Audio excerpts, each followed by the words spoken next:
কথিত আছে জন্ম মৃত্যু বিয়ে তিন বিধাতা নিয়ে। জন্মের সময় আমাদের ইচ্ছের কোনো গুরুত্ব বিধাতা দিয়েছেন কিনা তা জানা নেই, কারণ জন্মের আগে বিধাতার সাথে আমাদের ঠিক কি কি এগ্রিমেন্ট হয়েছিল তা আমাদের মনে নেই।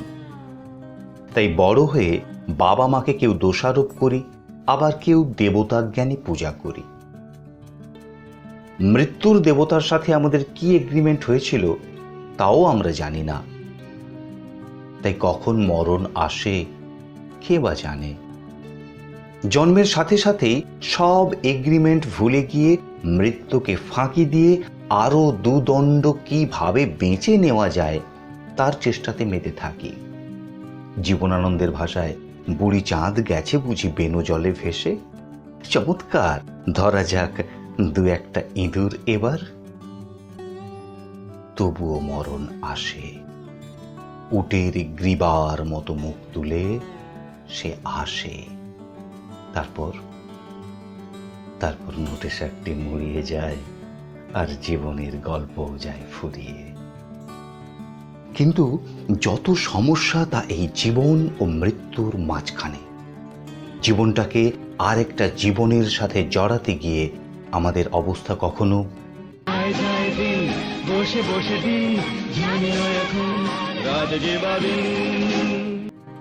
অথবা কখনো যে ছিল আমার স্বপ্ন চারিণী। হ্যাঁ, ঠিকই ধরেছেন, বিয়ের কথাই বলছি। আচ্ছা, একটা প্রশ্ন করি, উত্তরটা কমেন্ট বক্সে লিখে জানাবেন। আপনি কি বিয়ে করে ফেলেছেন, করতে যাচ্ছেন, নাকি করব ভাবছেন? সে আপনি যে অবস্থাতেই থাকুন না কেন, ये दिल्ली का लड्डू है, जो खाता है वो पछताता है, जो नहीं खाता है वो भी पछताता है। তবু ন্যাড়াকে বেলতলায় থুড়ি ছাদনা তলায় যেতেই হয়। তাই একটু বিচার বিবেচনা করে বেলটা মাথায় পড়বেই যখন আহিস্তা আহিস্তা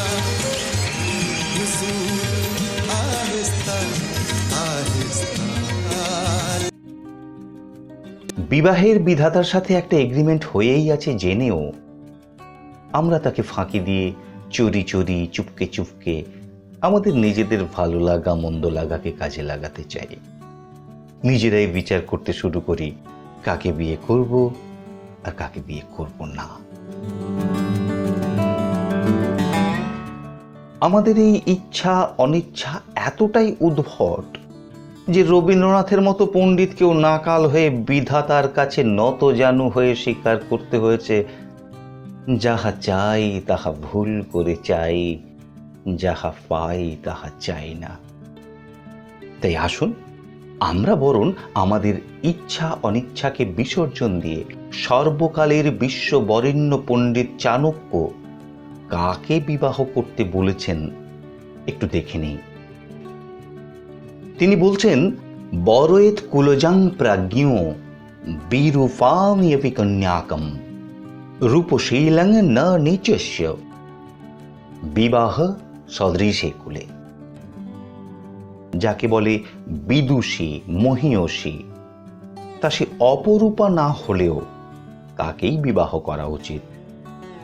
অপরূপা হলেও কোনো নীচ পরিবারের রূপসী কন্যাকে ভুল করেও বিবাহ করা উচিত নয়।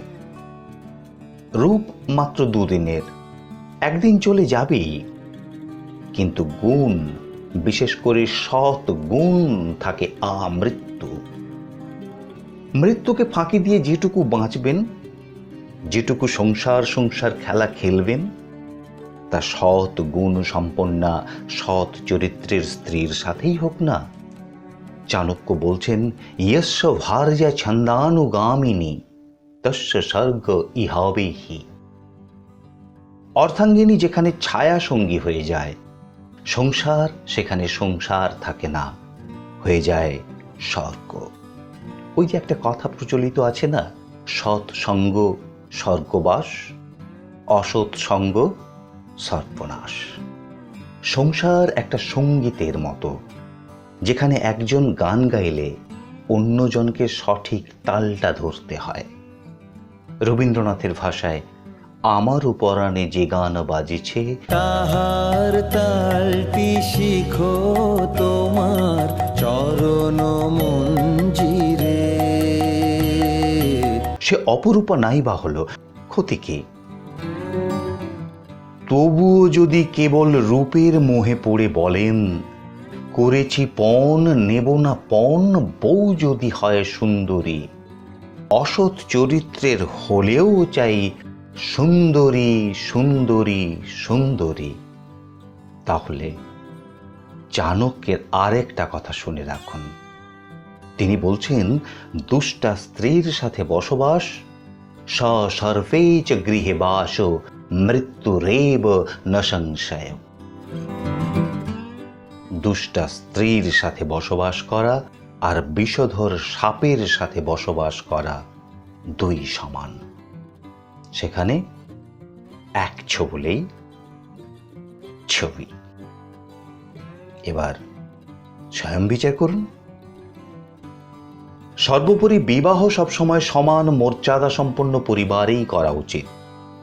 আপনি যেমন, আপনার জীবনসঙ্গীও তেমনটাই হওয়া উচিত। আপনার পরিবার যেমন, আপনার জীবনসঙ্গীর পরিবারও তেমনটাই হওয়া উচিত। নইলে লুকিয়ে লুকিয়ে হলেও কপাল চাপড়ে আপনাকে বলতেই হবে,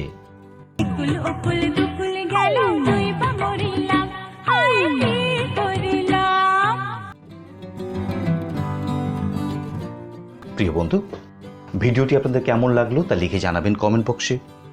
চ্যানেলটিতে নতুন হয়ে থাকলে পরবর্তী ভিডিওগুলির আপডেট পেতে সাবস্ক্রাইব করে বেল আইকনে ক্লিক করে দিন। ভালো লাগলে লাইক করুন, শেয়ার করুন, কারণ যা ভালো লাগে তা শেয়ার করলে আরো ভালো লাগে। অনেক অনেক অনেক ধন্যবাদ। ভালো থাকবেন সবাই।